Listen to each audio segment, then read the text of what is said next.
Olá, alunos! Tudo bem com vocês? Eu sou a professora Fabiane Carniel e hoje nós vamos falar sobre um assunto muito importante no meio acadêmico. Como você já deve estar vendo aí comigo, nós vamos falar sobre plágio. Pois é, porque plágio não rola, né, gente? E nós vamos saber por que plágio não rola, tá certo? Então vem comigo para a gente entender mais um pouquinho sobre isso e saber que daqui para frente nós não podemos, em hipótese alguma, cometer o plágio. Tudo bem? Vamos lá! Para a gente começar o nosso bate-papo, primeiro eu lanço algumas perguntas aí para vocês pensarem comigo e para refletirem comigo, não é? Você sabe o que é o plágio? Para você tá claro o que é o plágio, não é? E você sabe quais são as implicações do plágio no trabalho acadêmico? Por que nós delimitamos o trabalho acadêmico, né? O plágio ele acontece em outras instâncias, mas a gente vai falar sobre o plágio no nosso universo. Bom, para a gente começar a conversar sobre isso, a primeira coisa que eu quero fazer com que você reflita antes de fazermos uma experiência é sobre a etimologia da palavra plágio. O que significa isso? Se você buscar as origens da palavra plágio, você vai verificar que ela é proveniente do latim. Aliás, muitas palavras da nossa língua portuguesa são provenientes do latim, porque a nossa língua é proveniente do latim. E se você for procurar o significado dessa palavra lá na origem dela, você vai ver que ela vem da palavra furto. Então, olha que interessante a gente já descobrir aí essa etimologia da palavra plágio para poder entender o que ele significa de verdade, né? Então, vejam, a palavra plágio, quando a gente busca a etimologia dela, significa furto, roubo. Então, é importante pensar nisso quando a gente pensa aí na hipótese de usar ideias dos outros como se fossem nossas, certo? Bom, feitas essas perguntas, feita essa breve reflexão, a gente vai para uma breve experiência, então, né? Façamos essa experiência juntos. Pense comigo. Você está fazendo uma atividade, né? Isso é muito comum no meio acadêmico, você terá várias atividades a serem realizadas, né? E você está fazendo uma atividade na qual precisa elaborar um texto sobre a importância das políticas para a educação. Um tema muito importante, né? Políticas para a educação, na verdade, são questões sociais que inserem aí, que se relacionam com a vida de todos nós. E aí você está fazendo uma pesquisa, de fato você foi buscar algumas informações a respeito disso. Mas quando você faz essa pesquisa, normalmente é comum, com acesso à internet, com acesso à web, que a gente faça essa pesquisa na rede, né? Você encontra um texto que apresenta informações que você precisa e que reflete aquilo que você pensa sobre política, né? Que responde, na verdade, ao questionamento e ao objetivo da atividade que você precisa realizar. Então, de uma maneira mais simples, você entende que aquelas informações que você encontrou, né, que pertencem a uma outra pessoa, são informações importantes, que atendem ao objetivo da sua atividade, e aí você faz o seguinte, você busca, pega esse texto, transforma, coloca seu nome, transforma esse texto como se fosse seu, né? Você usa essas informações como se fossem suas. Você já fez isso em alguma atividade sua? Você já entregou uma atividade com esses aspectos? Seja no ensino superior, seja até no ensino médio? Se você já fez isso, isso é plágio. Quando a gente faz isso, quando a gente busca informação dos outros, né, e mostra, entrega essa informação, essa produção, como se ela fosse nossa, nós estamos cometendo o plágio. E aí, isso pode acontecer, né, de uma maneira involuntária, ou seja, pode ser que isso aconteceu numa atividade que você fez e você não sabia que estava cometendo plágio, assim como pode sim acontecer de maneira proposital, de caso pensado. E aí existem vários fatores que incidem nessa prática. Então, o primeiro deles, né, a partir dessa experiência que a gente refletiu, o que eu quero deixar claro para vocês? Muitas vezes a gente foi ensinado dessa forma, né? Lá no nosso ensino médio, enfim, no ensino fundamental, Muitas vezes, quando o nosso professor nos pedia uma pesquisa, sem nos orientar exatamente como fazer esse processo, como que a gente fez isso muitas vezes? Eu falo isso porque isso foi sim uma prática que eu acabei fazendo porque eu fui assim orientada no meu período de escola, né? A gente buscava de fato várias outras fontes. Na minha época, confesso, a gente não tinha o acesso que nós temos hoje ao conhecimento, à informação, então a gente tinha que ir na biblioteca, pegar o livro físico, fazer a leitura disso. Muitas vezes a gente copiava os trechos do livro, muitas vezes a gente tirava a famosa xerox do livro, né? E a partir disso, a gente montava um texto que não era exatamente o meu texto. Muitas vezes a gente entregava os trabalhos usando o trecho dos outros autores e escrevendo um outro texto, que na verdade depois nós vamos ver o que é isso, né? Então essa não é uma prática adequada. Quando eu sobreponho uso esses vários textos, esses vários trechos dessa pesquisa que eu fiz, sobreponho aí um parágrafo sobre o outro e monto um outro texto, sem devidas referências, né? Sem as devidas citações, primeiro que esse não é o melhor processo de trabalho de elaboração das nossas atividades e segundo que ele se caracteriza como um plágio. E a gente vai entender esse processo à medida que a gente for caminhando nessa nossa conversa hoje. Então, a princípio, feita essa experiência, feita essa reflexão sobre, né, o que passou aí na sua cabeça nesse momento que a gente pensou sobre essa experiência. Se você fez isso involuntariamente e não sabia, agora você sabe. Se você fez isso propositalmente, você também sabe que corre um risco, porque plágio também é crime, né? Porque você está se apropriando da propriedade intelectual do outro. Então, às vezes a gente pensa, mas é uma atividade rápida, né? É uma atividade avaliativa que não vale tanto assim. Não é uma atividade de pesquisa que vai ser publicada numa revista. De qualquer maneira, é uma prática inadequada e que se caracteriza assim como crime e passível de punição. Além dessa punição, né, nós também temos outros problemas, que à medida que você faz o plágio, você não desenvolve uma série de habilidades importantes. Então vamos ver aqui, como a gente já falou, né, para que fique muito claro para vocês que a prática do plágio, né, é essa prática de utilizar aí as ideias do outro como se essas ideias fossem suas, certo?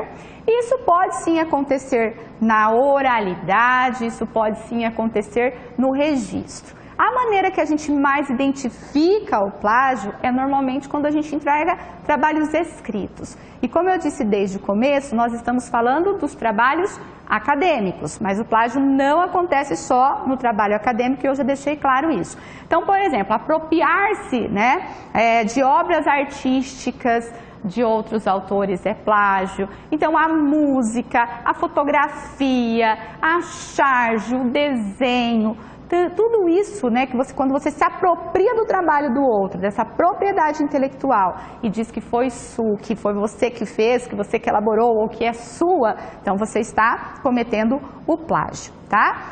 Como eu disse que ele não pertence só à esfera acadêmica, é comum que a gente veja, vez ou outra aí nos noticiários, publicação, né, de obras intelectuais artísticas que foram aí plagiadas. E isso realmente, como eu já disse, é crime, é grave e você perde a credibilidade enquanto autor, enquanto acadêmico, enquanto artista, certo? Por isso, cuidado em relação a isso.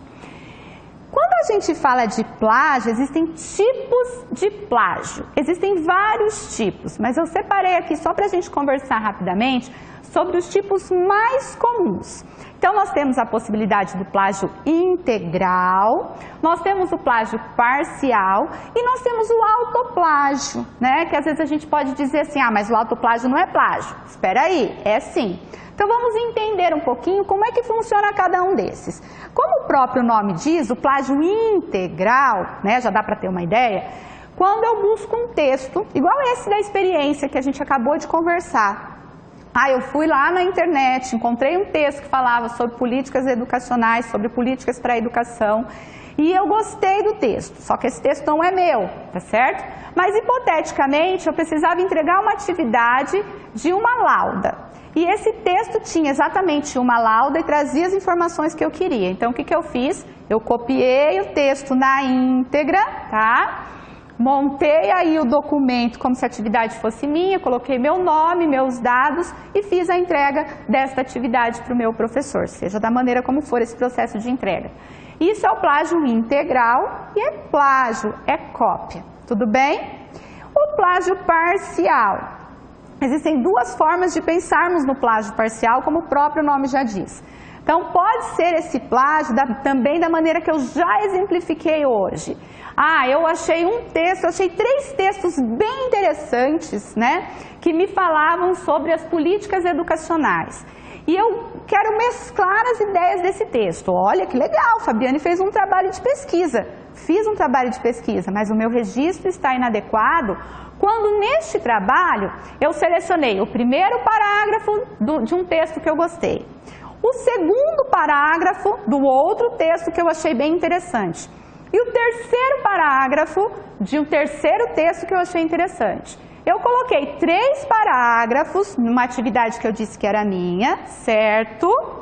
De 3 textos diferentes e de 3 diferentes autores. Isso também é plágio parcial. Eu fui buscando partes, certo? De outros textos, de outras obras de outros autores e disse que era minha. Tem uma outra possibilidade do plágio parcial, que é quando eu mesclo, tá? As partes dos outros autores com um parágrafo ou outro da minha autoria, tá bom? Só que eu não citei nenhuma fonte, eu não referenciei nenhuma fonte. Continua sendo plágio, tudo bem? E o terceiro exemplo que eu trouxe aqui pra gente conversar é o autoplágio. Então, como vocês podem ver, o próprio nome, né, de cada uma dessas classificações já dá para nos dar uma ideia do que a gente está falando. Então, vejam lá. Eu, Fabiane, tenho uma dissertação publicada, né? Eu fiz o meu mestrado, produzi um trabalho de pesquisa e entreguei esse trabalho. O meu trabalho fala sobre gestão da educação à distância. E agora eu preciso fazer um novo trabalho que, por algum motivo, fale também sobre isso. Então, eu fui lá na minha dissertação, peguei um capítulo da minha dissertação, coloquei no livro, né, num novo trabalho e disse que era meu. De fato, ele é meu, mas eu não citei a fonte original. Então, isso aí eu classifico como autoplágio. Quer dizer, eu estou plagiando algo que eu mesma fiz e já publiquei. Tá certo? Então, aí a gente encaixa isso como autoplágio. Fabiane, mas você não poderia usar, nesse último exemplo que você deu, o texto que você mesma produziu? Sim, eu poderia. Mas de que forma eu poderia fazer isso? Citando, né? Fazendo a citação normalmente da minha autoria e dessa publicação e fazendo as referências disso também. Sobre citação, sobre referência, a gente vai falar também mais adiante, tá? Então, calma. Primeiro vamos entender um pouquinho, né? O que é o plágio, como isso se caracteriza, como isso acontece, o que eu posso fazer, o que eu não posso, para depois a gente entender um pouquinho mais sobre essas normas, certo? Então, vamos adiante. E aí, bem importante, né? Por que evitar o plágio? Você já sabe o motivo, você já tem essa resposta, a gente já falou sobre isso. Então, primeiro, porque plágio é crime. Segundo, que quando você faz esse processo, você deixa de desenvolver uma série de habilidades. E quando você faz a cópia integral, por exemplo, né, de um texto e diz que aquele texto é seu, você não produziu, você não desenvolveu o seu conhecimento em relação àquele conteúdo. E o dia que você de fato precisar disso e você não tiver nenhuma possibilidade de busca e de cópia, você estará sempre em desvantagem daquele que de fato desenvolveu a atividade, pesquisou e sabe falar sobre aquilo. E aí, gente, a gente volta numa questão que o mercado de trabalho cobra, a vida cobra, a profissão vai nos cobrar disso, né?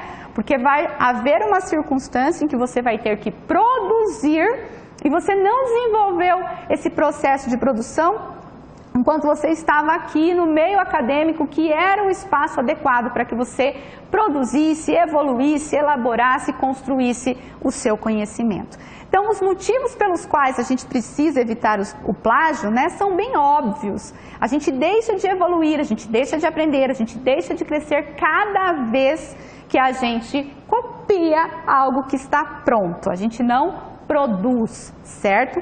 E aí é importante dizer que talvez você está refletindo aí comigo e diz, Fabiane, mas no exemplo que você nos deu, no qual você pesquisou 3 textos, por exemplo, né, sobre as políticas educacionais, que é o nosso mote aqui, e você fez 3 leituras, então você cresceu, você evoluiu, você aprendeu. De fato, eu pesquisei, eu aprendi, mas eu ainda deixei de exercitar uma outra habilidade muito importante, que foi a organização das ideias e a construção do meu próprio texto, que é fundamental nesse processo de organização e aprendizagem que a gente precisa, né, de conteúdos diversificados aqui no meio acadêmico. Tudo bem? Então eu acho que ficou claro, né? Todos vocês já devem ter com muita clareza a resposta dessa pergunta. Por que evitar o plágio? Além de tudo, né? A gente já falou sobre isso aqui, acho que várias vezes nesses minutinhos que eu estou aqui conversando com vocês.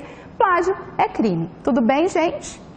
Bom, como eu falei que a gente tem aí o exercício, né? A gente deixa de exercitar várias habilidades e várias competências quando a gente faz essa cópia integral. Isso está relacionado com o nosso processo de leitura. Muitas vezes a gente deixa de fazer uma leitura.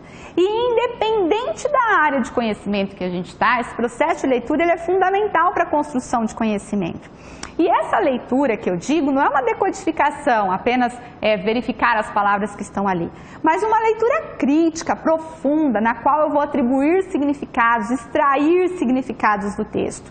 Então, todas as vezes que eu vou em busca, né, de uma pesquisa, seja ela qual for, ainda que seja uma pesquisa experimental dentro de um laboratório, eu preciso de leituras. E eu preciso de leituras que me façam aí compreender aquele meu objeto de estudo. Então vejam o quanto de conhecimento eu posso construir à medida que eu realmente percorro, né, esse processo de construção de uma pesquisa, de uma atividade, né, e uma pesquisa que resultará, obviamente, num registro. E quando eu falo desse registro, é o texto que você, enquanto pesquisador, vai nos entregar. E quando eu falo de pesquisador, gente, pode ser uma atividade para responder uma pergunta discursiva, né? Que fique claro isso para vocês, porque existem várias formas de pesquisa e essa é uma das nossas possibilidades do nosso caminho. Então vejam, quando eu faço essas leituras para fazer uma atividade simples que seja, eu estou também desenvolvendo a minha autonomia e a minha possibilidade, né, de aprender a aprender. E veja o quanto isso é importante para você, especialmente na sociedade que nós temos hoje, em que algumas habilidades fundamentais para todos nós no mercado de trabalho, né, serão habilidades relacionadas a esse constante aprendizado, porque os conceitos mudam de uma maneira muito rápida, evoluem, né, sofrem alterações. E a partir disso a gente tem que estar preparado para essa busca e para esses novos aprendizados. Esse processo de leitura, esse processo de pesquisa, seja para fazer qual for a atividade, desde a mais simples até a mais complexa, também envolve todo o processo cognitivo de articulação de ideias. E isso é fundamental para que você desenvolva aqui. Lembra? Esse momento aqui de aprendizado acadêmico é o momento que você tem que desenvolver isso aí para colocar em prática na nossa sociedade, no mercado de trabalho. Tudo bem? E esse desenvolvimento de habilidades diversificadas, que esse processo que a gente faz, né, quando a gente busca, quando a gente produz o nosso registro, quando a gente faz de fato a nossa atividade, nos leva à compreensão de uma série de coisas que nós vamos usar no exercício da nossa vida profissional. Então é momento de fazermos aqui para estarmos preparados para a nossa prática profissional. À medida que eu pego algo pronto, eu não estou preparado para isso, né? Eu deixo, novamente, já falei sobre isso com vocês, eu deixo aí de desenvolver, de crescer, de evoluir enquanto acadêmico e, obviamente, enquanto profissional, tá certo? Eu já ouvi gente na prática dizendo, nossa, como é que eu faço isso agora? Falei, mas você não aprendeu isso quando você estudou? Não, eu aprendi, né? Até vi isso aí. Mas eu acabei copiando uma atividade, eu busquei isso pronto na internet. E aí, quando está lá na prática, eu tenho uma dificuldade imensa em fazer.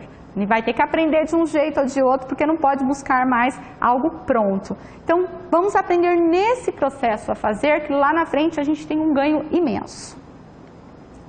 A criticidade, né, esse processo todo, quando eu deixo de pegar algo pronto, quando eu deixo de recorrer a essa prática do plágio, desenvolvo as minhas próprias atividades, então eu consigo também evoluir em criticidade, né, essa autonomia para os estudos que eu já falei. E, obviamente, tem um ponto bem importante que eu já citei para vocês e vale a gente resgatar aqui, que está relacionado com a apresentação de normas, né? Quando eu quero fazer essa busca fora, né, eu preciso fazer essa busca sobre o que os autores estão dizendo, né, o que os outros estudos estão dizendo sobre uma determinada temática, que é essa prática de pesquisa, seja ela mais profunda ou não.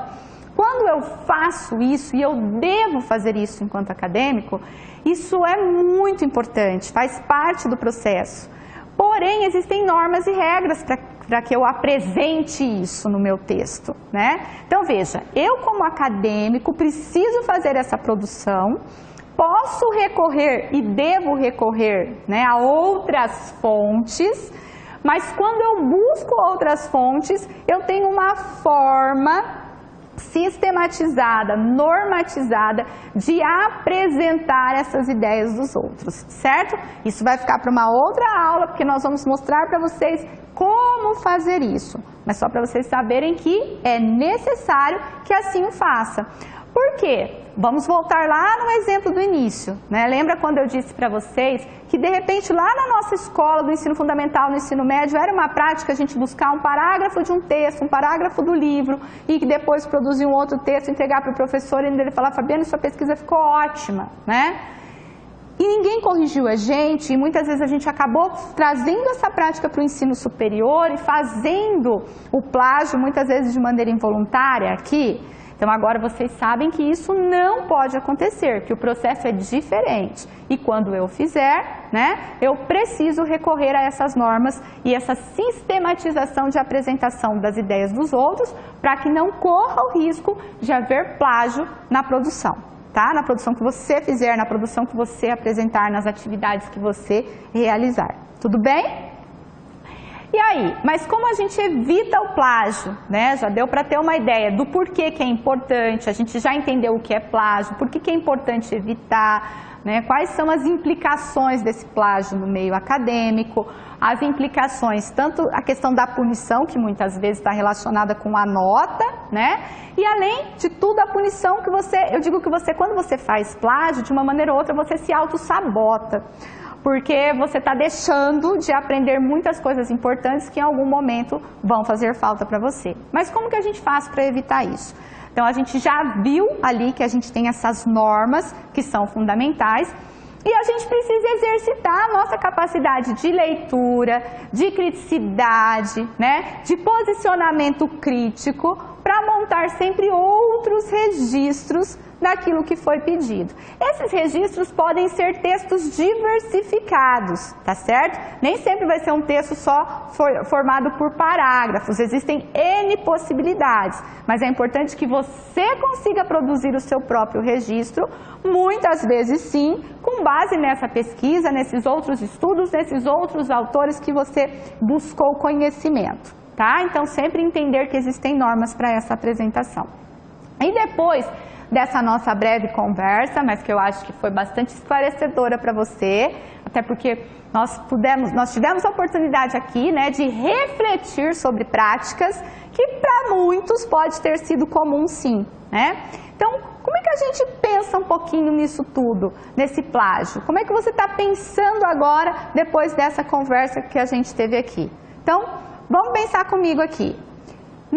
Pensa na mesma situação que eu já coloquei para você no começo, né?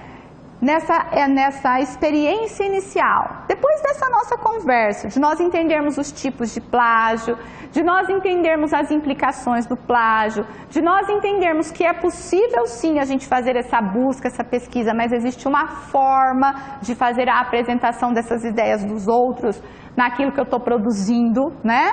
Para que a gente não tenha problema com o plágio. Então, depois de tudo isso, a minha pergunta para você é: como você usaria o texto que você encontrou na web, lá da nossa situação inicial, né? E traz essas informações que você julgou tão importantes para o desenvolvimento da sua atividade?